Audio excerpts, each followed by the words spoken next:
transmission. Incoming transmission. Hey, Doc. I know it's not your real name. It's me, you, from the future. If you can see this, there's still hope. I've succeeded in, transmitting myself back in time to give you a very important warning about the future of television, the future of Doctor Who. That's the conceit, so just go with it. So, let's say it's 5 years in the future. Forgive my my appearance. Not because it's different, just forgive it. It's been a very hard few years. You were wrong. Everyone was wrong. Doctor Who came back. Disney didn't, but Doctor Who did. And they didn't give it to a new showrunner. They didn't give it to a new creative team. They gave it back to Rouselle. I mean, he'd written 2 more seasons. There he was with 16 scripts. And they thought, well, God, I want to save a few quid. We don't have to hire someone else to write this crap. And we don't know what we're doing with it. So, all right, let's just go with it. And you know what? It was the most disastrous 2 seasons of the show that have ever been produced. I'll go through a few of the episode titles with you now, alright? Here they are. These are them. A Pint of Gender Fluid, Galactic Pride, Trans Panic on the Titanic, LGBTQ plus D, Let's Kill Mr. Humphreys, Section 28, Dawn of the Cyber Trans Men, Reorientation of the Daleks. That's the next series. One after that.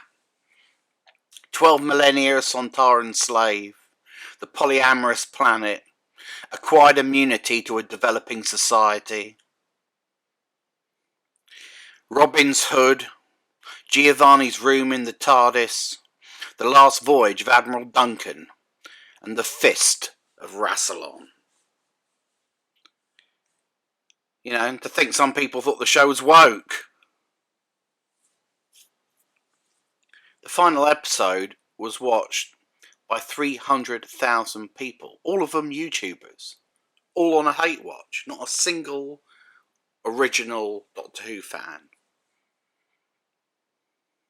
Just, that horrible distillate of hate that fandom has become. People like us.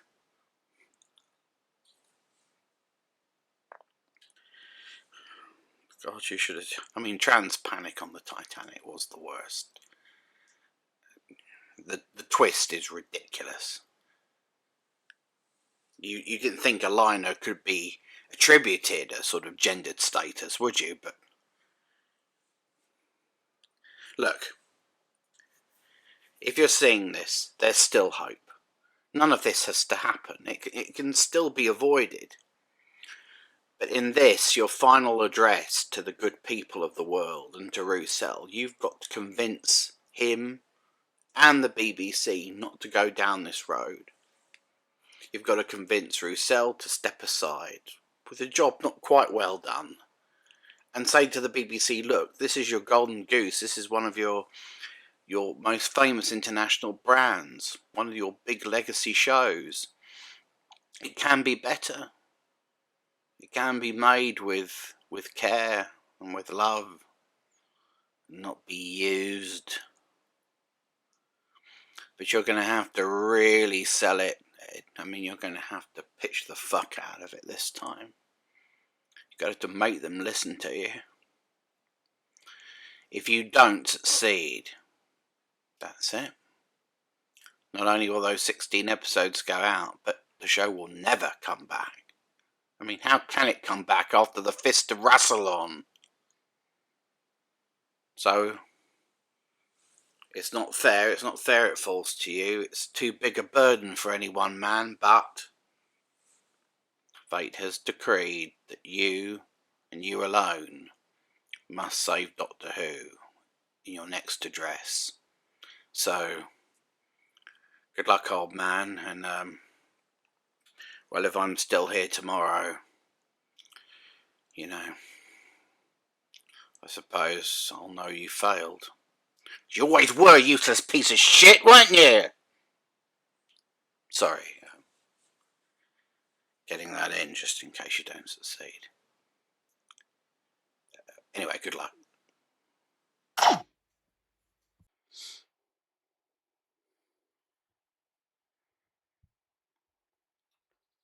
Shit.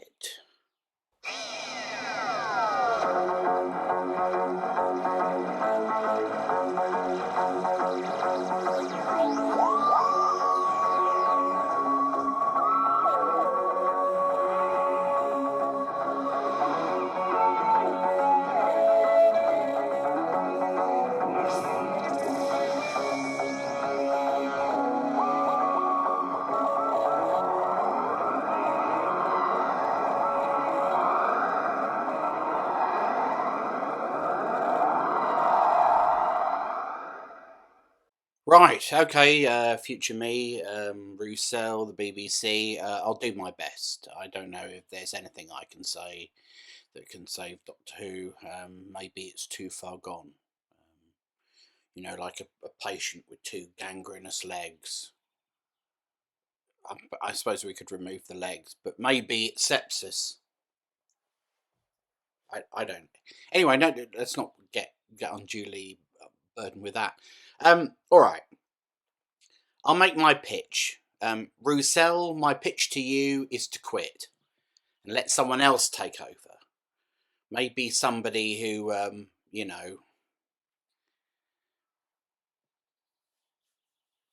likes the show as it used to be. I mean, genuinely likes it as it used to be. Doesn't watch every episode thinking, oh, fuck, I wish it'd been so much better if Tom Baker had come out. No, it wouldn't have been, Rouselle. It wouldn't have been.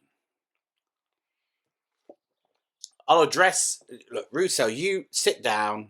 Make yourself a cocktail. Sit down. Just listen. All right. I'm going to address my remarks to the BBC. And this is going to be uncomfortable. It's going to be like one of those at work appraisals where you're not invited to participate. But if you want to write in, if you want to add something to the comments, we'll put that in the box of your comments at the end of the form, all right? So, dear BBC, what can you do to save Doctor Who? I think I would break my argument down into 3 points, okay? I'd think of it from a cultural point of view, a sexual point of view, and a format point of view, okay?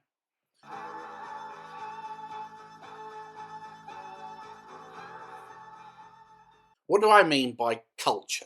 I'm talking about British culture. One thing we always used to say about Doctor Who was that it was quintessentially British. Wherever it was shown in the world, that's what people said about it. It's quirky, but it's not like sci-fi franchises like Star Trek or Stargate or whatever.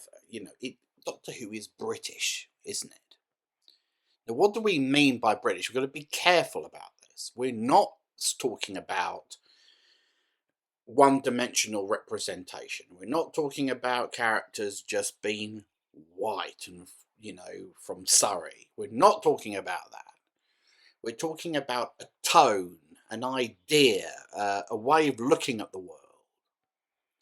And I would say that the one thing that distinguishes Doctor Who as a British series from, say, one of its American counterparts is that it embodies a certain healthy skepticism about the world. It's ironic, isn't it? It's tongue-in-cheek. It's a little bit cynical. It's a little bit self-deprecating in a way that I think ideologically a lot of American shows would struggle to be. Because, if you're an American writer, you're not inculcated to represent your culture that way, are you? You're the Johnny Big Bollocks of the world. You're the shit. You don't. There's not. You wouldn't critique. Star Trek's about might have been right, the great American future in space. And I love Star Trek. I don't criticise it for that. I just say that that is the difference. Doctor Who's about a quirky British man but an alien, because, well, let's face it, we are aliens in the rest of the world, who goes around with his companion and does weird shit. You know, it's a lovely little contrast with US eccentricity. It's more grounded in a way. You know, today's Doctor Who, I would argue, shows our colonial complex in the worst way imaginable. It's a show designed to play well with US audiences. You know, it's adopted all that sort of American teary, smiley, happy clappy bullshit that we used to mock and we used to parody in British sketch shows and things of that nature. But now we've internalised it. So Doctor Who now is, you know, up to its neck in sort of US created postmodern identitarian bullshit. And don't write to me and say postmodernism is actually a product of French intellectuals. Actually, it's about Derrida and Foucault and Lyotard. No, fuck you. You know that the Americans appropriated it and blew it up and made it a thing, mediated it out into the world. Don't pretend you don't know that. This is a Doctor Who fan show, and I'd be disgusted if you didn't know that.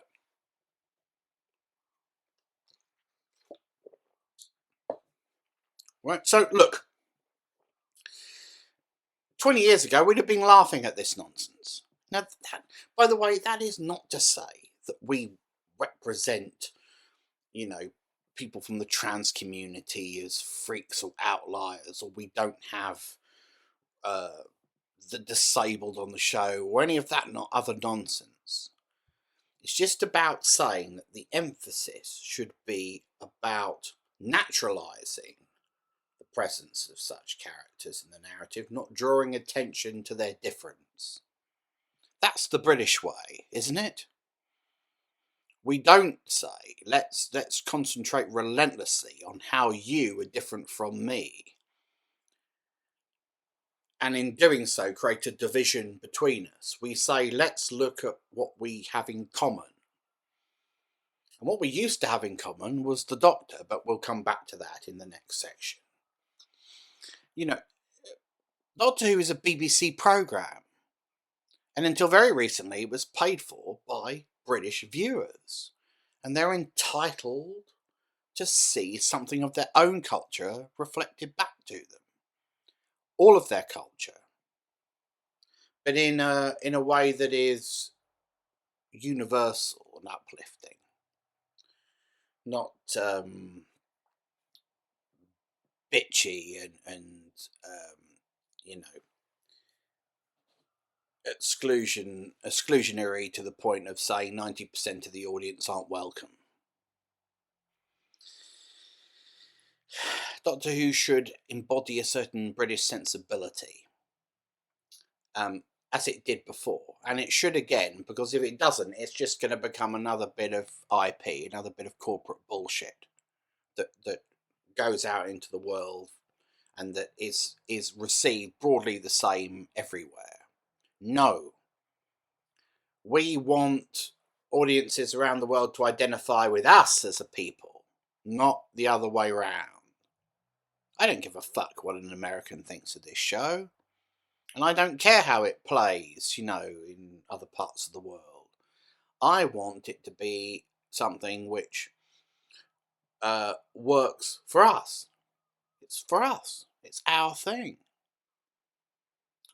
It's your job, if you live elsewhere in a different culture, to understand it. It's not our job to make it more palatable for you. What do you think of that? You can almost hear the bones rattling of the BBC execs as I implant this ridiculous subversive idea, which wasn't subversive at all until very recently. Again, this is not about one-dimensional arguments about representation. The Doctor can be black, the Doctor can be female, the Doctor can be a skeleton, thereby simultaneously representing those who are bulimic and have regenerative failure. But they can't be all things to all so-called progressive types, because for one thing, what's progressive in a culture is a transient concern. Although that sounds a bit postmodern, doesn't it? But I'm just talking about, the Overton window and all the rest of it. And secondly, again, we should be identifying with the Doctor. I don't want to watch Doctor Who if it's going to tell me that anybody who doesn't buy into the politics of the Berkeley campus is a ragingly intolerant proto-fascist. It's not Doctor Who's job to judge people in that way. It's not Doctor Who's job to judge the audience at all. It's Doctor Who's job to create great science fiction stories that the audience can identify with. That's what brings people together. It's that thing that isn't divisive. It's that thing that everybody likes. There's nothing more wonderful in the world than you sitting down opposite me and you've got almost nothing in common with me in terms of your sexuality, your background, the kind of the things you've gone through in your life. We may be completely diametrically opposed, but if we both love Doctor Who, we've got something to talk about. And then maybe we discover we've got a little bit more to talk about. And then maybe we discover we've got quite a bit in common, fundamentally, after all. Because we both saw something in it. See what I mean? Isn't that beautiful? Isn't that wonderful? Isn't that what it should really be about? Are you listening, BBC?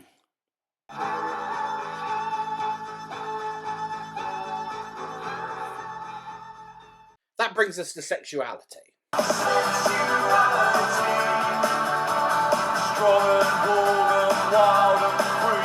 Sexuality is very important in our lives, but it's not important in the lives of the Doctor. Doesn't mean a tuppenny fuck to him, because he doesn't do any fucking. He's the Doctor. The Doctor must be above sexuality. Making the show about sexuality or the imagined sexuality of the audience is a huge mistake, because it's alienating. If I want to know what the kids are thinking, or what some group of middle-aged men imagine the kids are thinking, well, I'll fish out my fucking Skins box set, which I don't have. But if I watch Doctor Who, I want a central character who's above all that nonsense. We used to use the generation gap as shorthand for the Doctor's gap in knowledge and experience and wisdom from his companion. He transcended any kind of fashionable youth concerns. He transcended slang and hedonism and promiscuity and materialism and all that other nonsense. And the visual shorthand was the Doctor was a man of a certain age and his companion was much younger, usually, or coded to be much younger, and the companion was basically just there to kind of ask questions. Now, it doesn't have to be that way. The companion, of course, can be a three-dimensional character, and it's nice when they are. Amy Pond, Clara, they were joys of the New Who era. Wonderful companions, great fun. But the show is not really about them. It's about the Doctor. That's an important point. Very important. So the Doctor's got to be above all of that stuff. The gift that the Doctor gives us is that he is a culture of one. He thinks and he sees things differently. only Peter Capaldi in the modern era, to my satisfaction, has personified this idea, which didn't used to be controversial. The fact that Stephen Moffat had to sort of spoon feed it into the audience, and of a scene where Matt Smith phoned in from the past to tell the audience it was okay to like a middle-aged man, was so absurd and so indicative of how far the show had gone down this route of only, casting young, good-looking men in the part. It was absurd, ridiculous. It was almost like Matt Smith having to explain the appeal of Doctor Who to the audience. Well, if you have to do that, then you've lost your way. But Peter Capaldi was a restoration of that idea. And Peter Capaldi absolutely did not in any way signal that he belonged to one part of the sexual spectrum or another. He was an asexual character. He was above sexuality, as the Doctor always should be. Doctor's an old soul. And he's long since, stopped worrying about all of that nonsense. He's not a hedonist. He's not interested in, getting, tossed off in a North London club. That's not the Doctor. Nor is he in tune with the zeitgeist. The Matt Smith always seemed to know what was going on in the zeitgeist. Maybe he was played the zeitgeist tapes every morning, but the Doctor shouldn't know this stuff. He should, like Capaldi, be kind of like disconnected from it, aloof, an eyebrow raised, an eye rolled. My favourite scene, I think, in New Who is the scene where Peter Capaldi fishes out a card from his pocket that's got a series of prompts on it, sort of platitudinous prompts about how to calm people down in what looks like a hopeless situation. Oh. I'm very sorry for your loss. I'll do all I can to solve the death of your friend / family member / pet. I love that because I think that's, apart from being a great joke, it's also exactly the level of remove from ordinary human affairs and concerns that I would expect from the Doctor. And also, I love the fact that the Capaldi's Doctor was completely indifferent to people like Danny Pink dying and so on. Clara famously said to him, Danny Pink is dead, trying to force him to sort it out using time travel. Capaldi's answer? And? Well, Shooty Gatwell wouldn't say and, would he? He'd be bawling his fucking eyes out. No, no, no, no, no. Doctor doesn't give a fuck. He's not a sociopath. He's just above it all. In the same way that you don't, have a nervous breakdown when your cat dies. You cry for a day, you bury Puss in the garden, you thank whoever you thank for the memories, and you move on. You don't phone in sick for a month, and you don't, go on a 26-week course of counselling. If you do, by the way, you're mentally ill. The companion doesn't have to be a sex object, as we've discussed. They are the audience proxy, and that should be reflected in their level of understanding. In the future, the show should have the guts to bring companions in from different eras, different places. I don't want to see people just from, London or Sheffield or whatever. Try and be a bit more imaginative than that.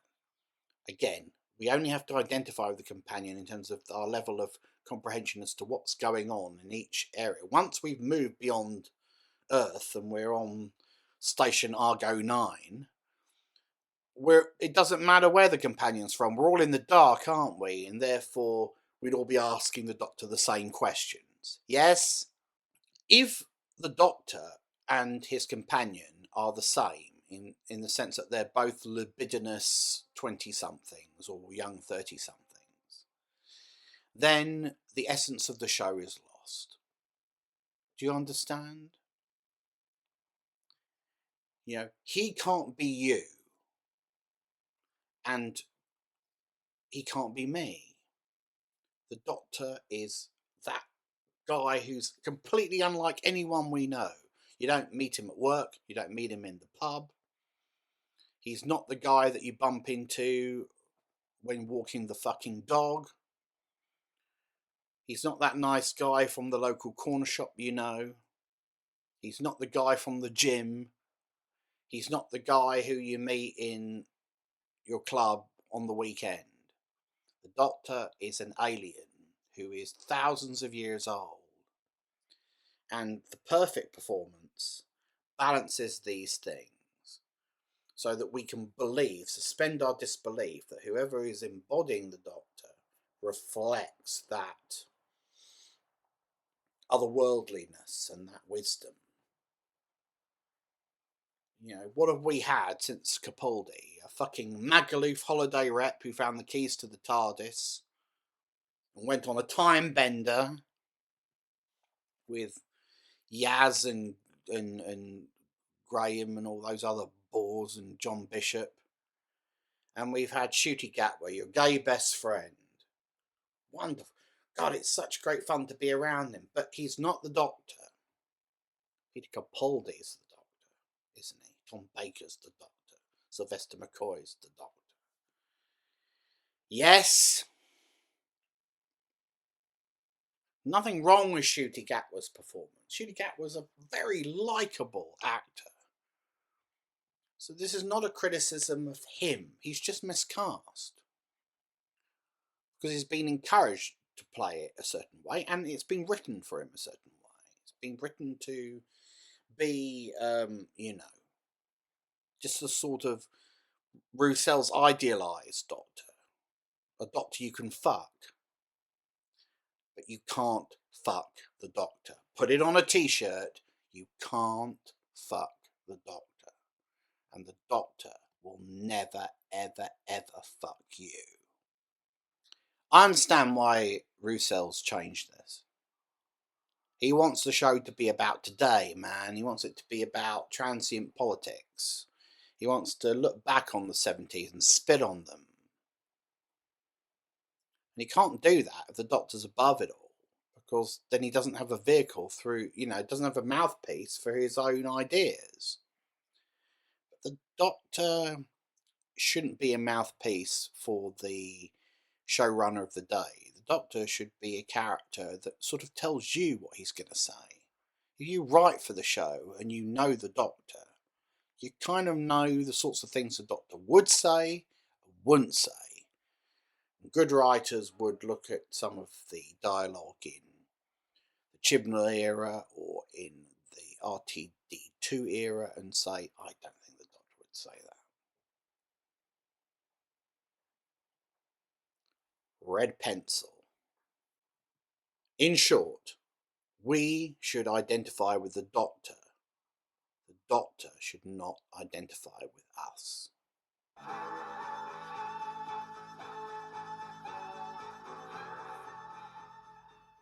It's a truth universally acknowledged that Doctor Who was a better serial than an episodic series.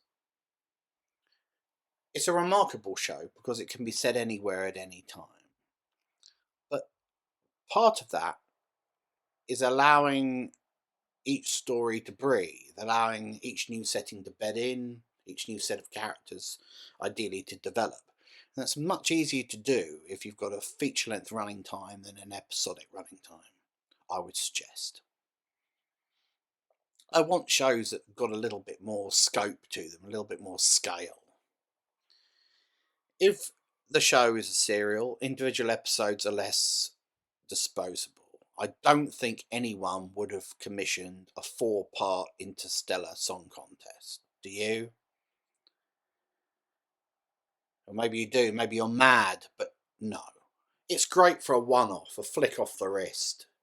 But it's not, it wouldn't have made the cut if one had to choose 4 or 5 stories for a season.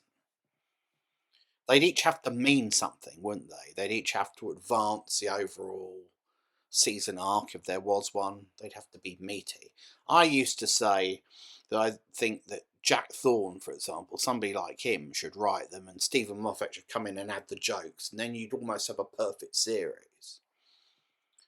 Who knows? Maybe that'll happen. That would be a great collaboration. That'd be an exciting collaboration. Stephen used to be good, you see, at all the conceptual masturbation and a desolating manship and all the rest of it. That's great stuff.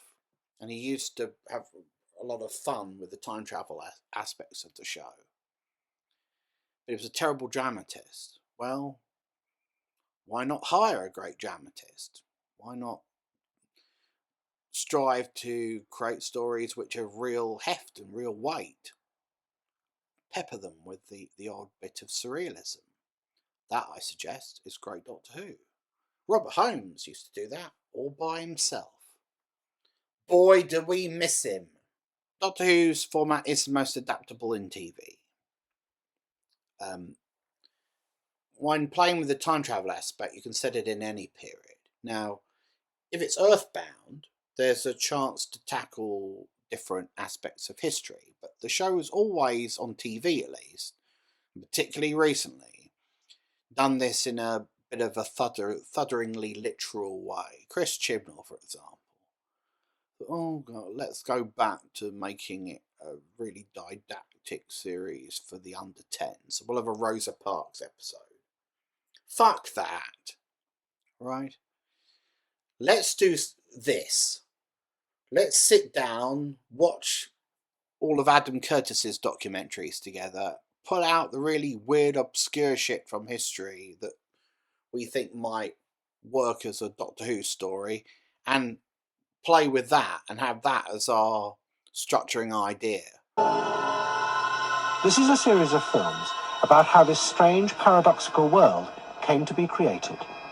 It begins in the dark and frightening days of the Cold War, and it will show how what we have today is a very narrow and peculiar idea of freedom that was born out of the paranoia of that time.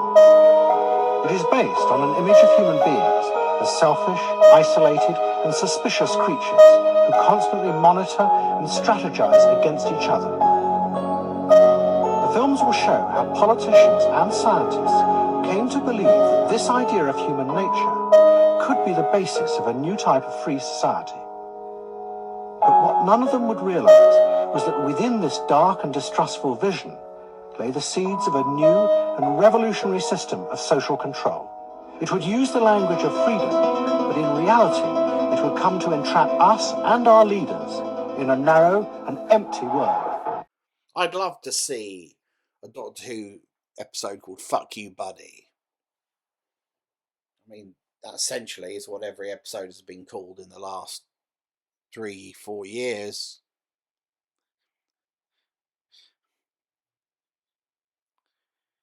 But you know what I mean? You find something fucking weird, like the CIA training cats to act as spies, or something weird from history that you can say, wait a minute, there's a Doctor Who thing there.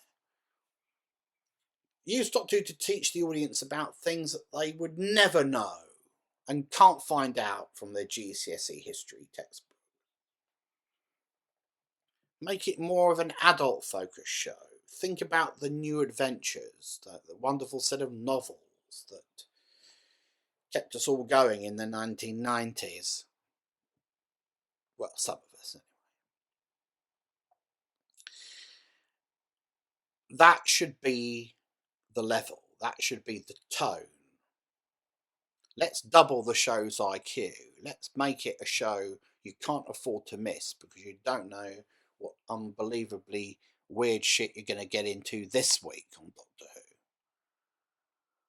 Doesn't mean you exclude a general audience. No, not necessarily. Not if you bring in the right amount of humour and you've got somebody serious in the lead role. I mean, where's the creativity in this show?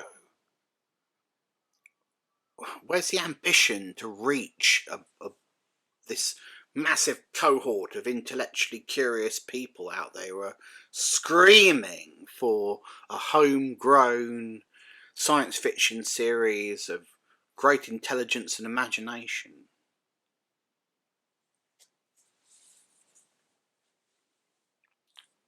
Why aren't we making the show for them? I worry that Doctor Who, as it's made today, is tainted with inverse snobbery, in the sense that the audience are imagined to be pliable and stupid and easily manipulated. The writing is really blunt and on the nose, because Rouselle imagines that if you don't spell it out to this audience of thickos, they won't understand what you're talking about. So don't take any chances. Don't risk, burying the headline.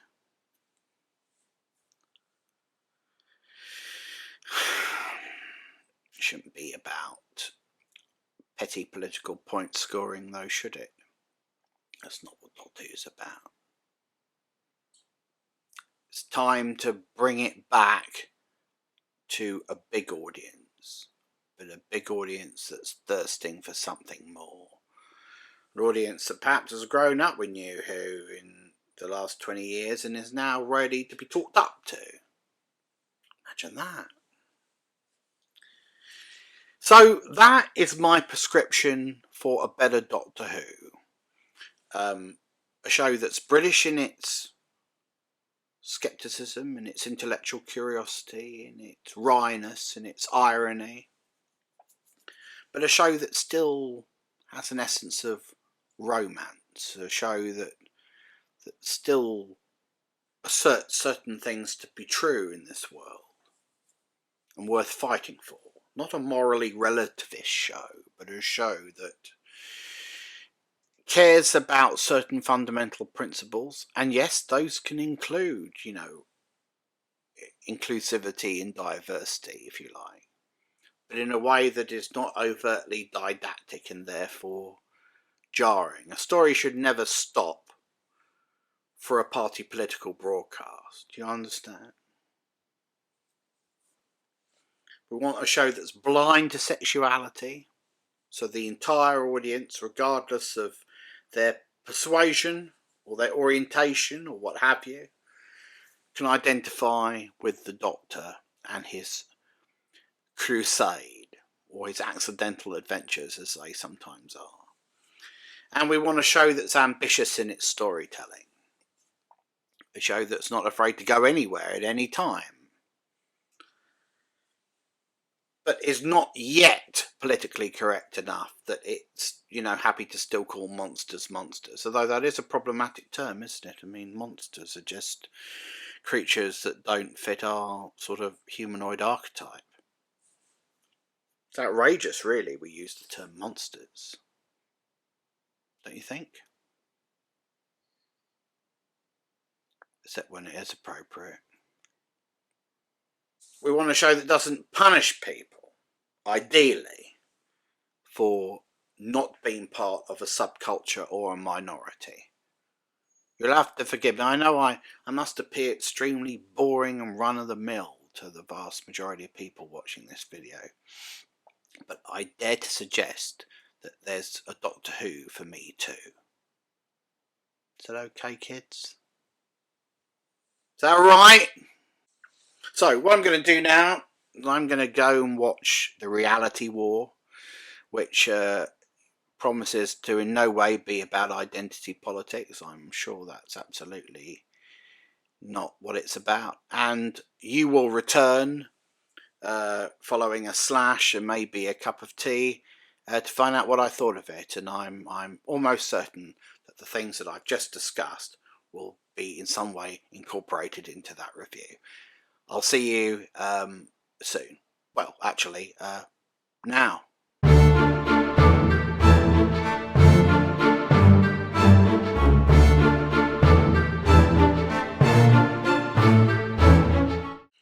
Why you gotta hate that audience so much? 'Cause I want to. 'Cause I want to. Why'd you always leave me feeling like I've been touched? Because you want to. Because you want...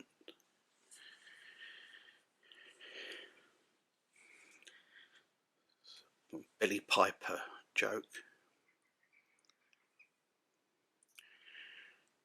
Not as funny as yours, I dare say, Rouselle. Boy, you really showed us, didn't you? Rouselle, I'm going to be the first to say it. And I never thought I would hear myself say these words. You're a bit like Hitler, aren't you? Hitler, when his troops were pulling out of Paris in 1944, gave the order, destroy the city, destroy the Eiffel Tower, burn the city to the ground. If I can't have it, nobody will.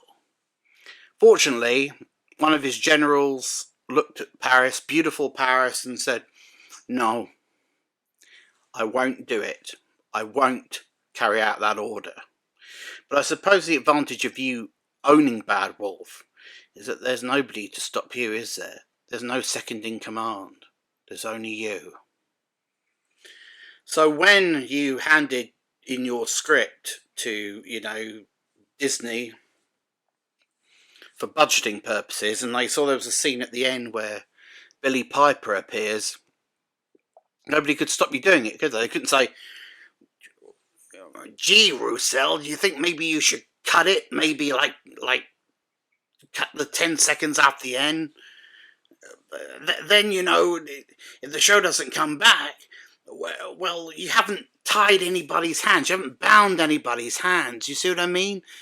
Anyone can do anything they want. But now they're locked into this weird fucking thing that doesn't make any sense. Billy Piper's the Doctor? Or is she? Who the fuck knows? Because this is as silly and improbable as David Tennant coming back, isn't it? And the awful thing is, this time we have no idea if this will ever be picked up. You're assuming that you'll get another chance, but do you know that? Do you know something we don't know? I didn't hear any announcer at the end of the credits saying, Doctor Who will return next year. I didn't hear those words. Why do you have to build these monuments to yourself? Are you so self-involved that you think that we want to see Billy Piper as the Doctor? Are you demented?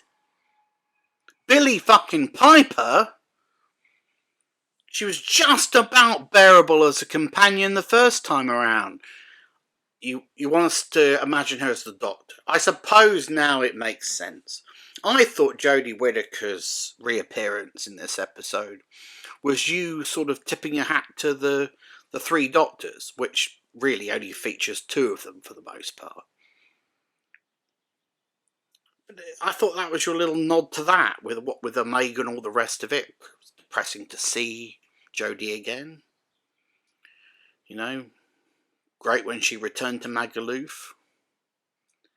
But that was your bit of foreshadowing, wasn't it? It was your way of saying, hey, keep watching. Because if that's a shock to you, I'm going to top it.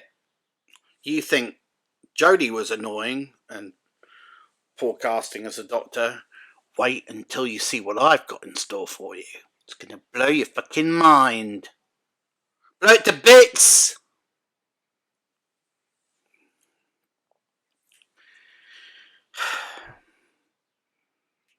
I knew, Rouselle, I knew something awful was going to happen when the story for the reality war ended with half an hour to go. Something had to happen. And the last time you did this, the last time you dragged out an episode was when David Tennant regenerated. And I suppose you had the same instinct again, except this time you've blown up the ship.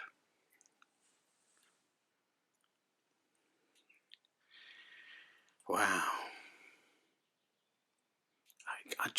I'm just trying to imagine any future showrunner having to pick the show up from that moment.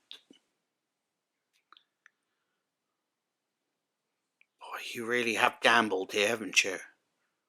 Anyway, we'll loop around. We'll come back to the end once we've discussed a little bit the so-called story for the reality war. So, what happened?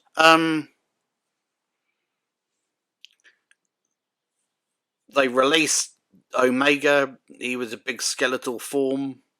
For some reason, he'd become his own legend. Apparently, he wanted to be a big skeletal beast that ate Time Lords. He ate the Rani. Well, that explains why we had a spare, I suppose. It's good. I'd rather Mrs. Flood was the Rani. Having developed her over 2 seasons, she deserved to be the Rani. The only Rani, I think.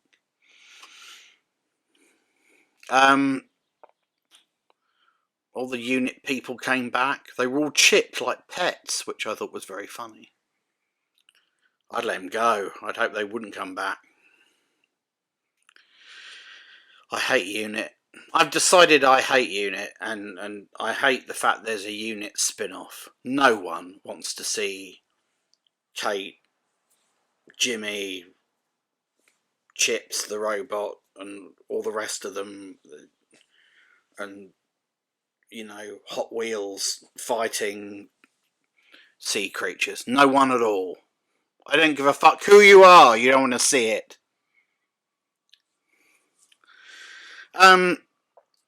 Conrad's safe world was described as, quote, crushed and stifled and appalling. That's the world of your average heteronormative Doctor Who viewer, who all have families and are all safe. Those words will be ringing in my ears for many a year to come. But I fancy not nearly as much as the words, "you're fired," which I expect you to get from the BBC imminently.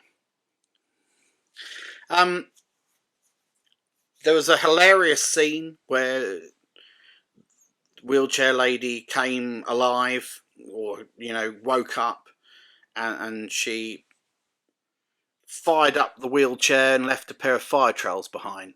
That moment was as close as you will ever get to a moment of self-parody, Rouselle. And it made me laugh, and I thank you for that. I thank you for that moment of levity.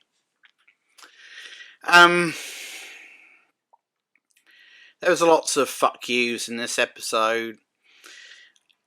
You were channeling people like me when you gave Rani a speech about Time Lord exceptionalism and, you know, humans being like ants to the Doctor. I never said ants, I said cats or dogs. You know, he loves them, he has great affection for them, but they are not of the same genus. It's come to something where I'm nodding along with Irani, because everything she did in this episode was correct. She was right about wanting to revive the Time Lords. They should come back.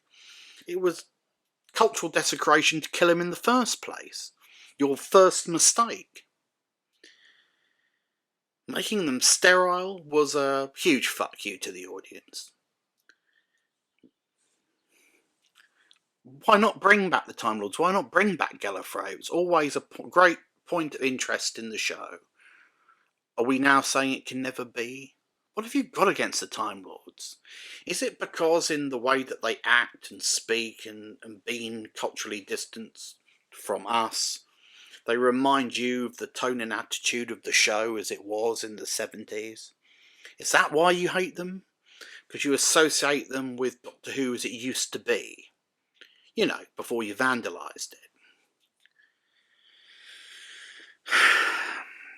There's a bit of fourth wall breaking from the Rani. She talked about taking Christmas off.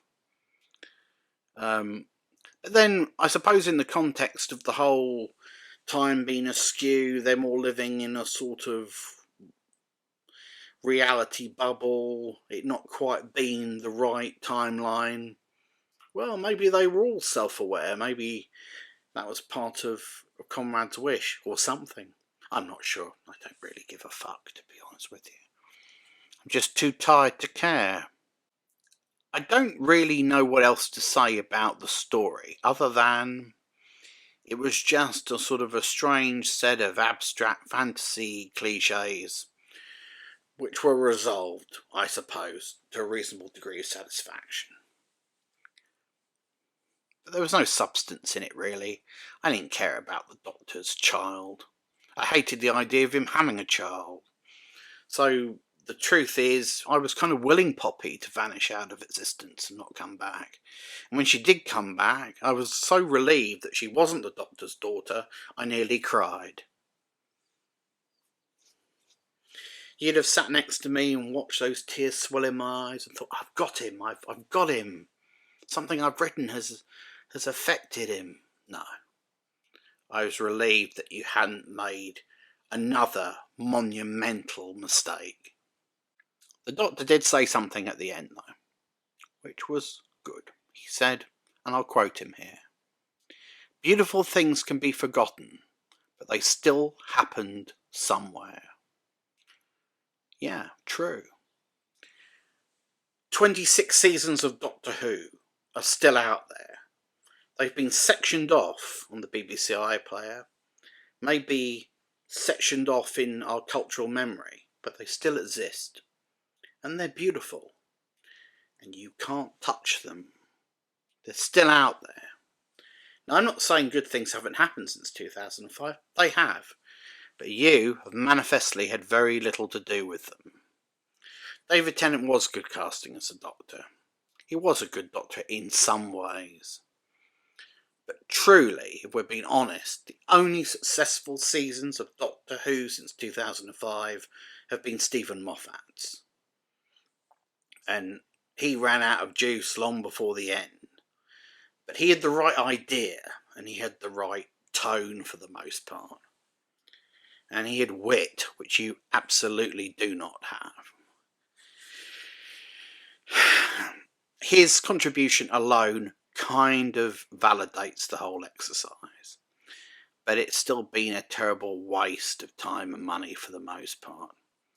And it's been bookended by grotesque silliness and the desecration of lore, that's Lore for those of you following at home, and stunt twists like Billy Piper that throw the whole series into confusion and just look monumentally self-indulgent.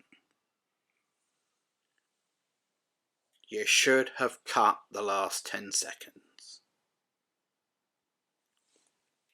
Let us dream. Let us dream about the new Doctor and who they might be and how wonderful they might be.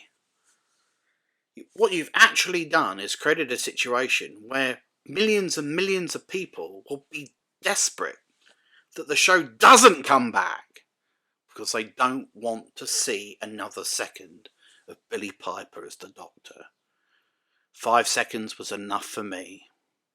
I'll imagine the rest if you don't mind.